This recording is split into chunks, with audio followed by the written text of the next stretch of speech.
I don't know if your kids go to private school or not. Okay. So they go to private school. This morning, a guy sends me this video.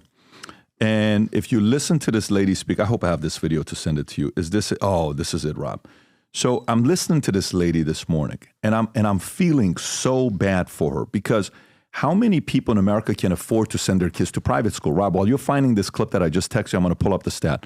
How many kids in America go to private school? I think 7%, 7 or 8%. Is it really 7%? Okay. I believe. Okay, 11.2 million students were enrolled in private schools in the U.S., okay? So if the number is, say, 7%, that's not a big number. I think it's 7%. Let's just check that. Here it says 10%. Pew Research, okay. About 10%, okay? So about 10%. 90% are going to public school, okay? Yeah. Now, this doesn't mean they choose to do that. They don't have a choice, okay? So they're sending you to public school. And I watch this video. Watch this video here and look how this mother, you can feel her pain. And she doesn't speak good English, but she speaks good English, but she has an accent. Just listen to what she says. Go ahead, Rob. She was the girly girl in the house. She used to dress up as a princess. She loved to dance, sing, and she was very artistic. When she was 13, she's starting to go into social media. I noticed that she was sort of depressed because she's starting to herself, and I seek for help. The first year in high school, freshman year, she met this other girl who was going into transgender. She was the one who was telling her that she was depressed because maybe she was not a girl. She was invited to go to an LGBTQ group at school. I didn't know about it. She asked everybody in the family to call her Jay. So I did. Jay, okay, we called you Jay. If you're happy, we call her Jay. She was not happy. And then she came up with Andrew. And that's when DCFS was involved. Because I didn't support all the changes that she was telling everybody, that she was transgender, and she was in the process of it. When DCFS was involved, the school psychology wrote a note saying that my daughter was better off out of my home because we were not supportive towards the change. Yale. By the way, that the Department of Children and Families, right? Yeah. This kid's going to a public school. The average family can't afford this. So, question for you. You moved to Mississippi from UK. Talk about the average family. How does the average family fight the manipulation and the gaslighting that many of our current educational system public is trying to do to their kids?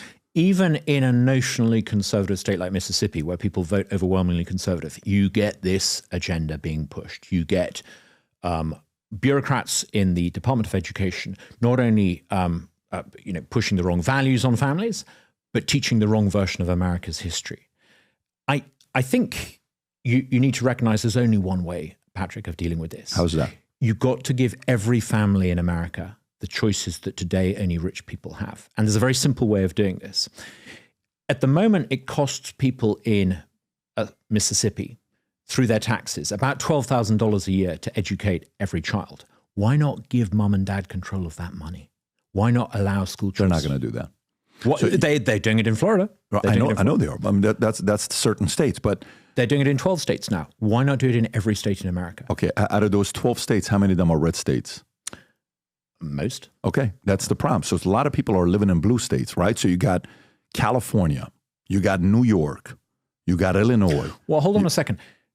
Parts of Florida used to be blue. Once you give people school choice, and once ordinary people, particularly people on low incomes, understand that school choice means that they get $10,000, $12,000 a year, taxpayer money that they can spend on a school of their choice, you make a lot of blue parts of America go red pretty quickly. One of the reasons why I would say DeSantis has been so successful in Florida and has such a huge majority support is because of school choice. It's created a new conservative coalition. We came here for him. A lot of first generation Floridians are solidly behind conservatives now. Oh, we came here because of his policies. Yeah. We liked it. I lived in Texas 5 years, 24 years in LA, minus my time in the military.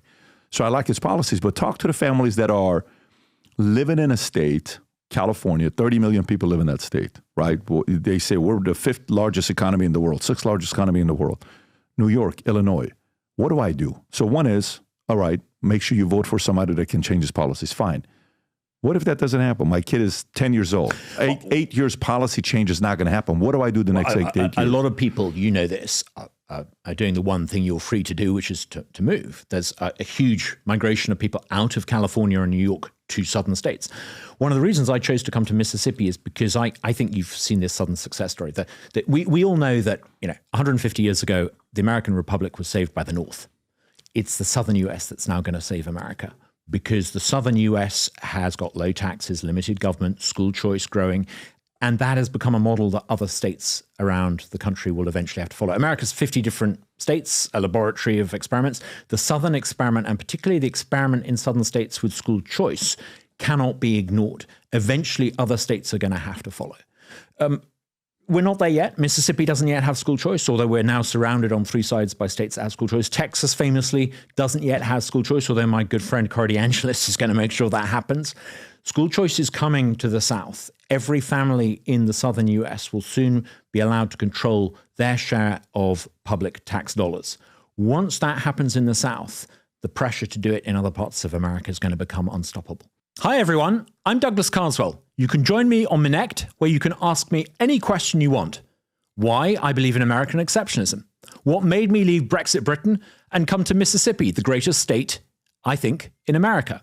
You can ask me any question you want, and I'll answer it directly. Look forward to hearing from you. So if you like this clip and you want to watch another one, click right here. And if you want to watch the entire podcast, click right here.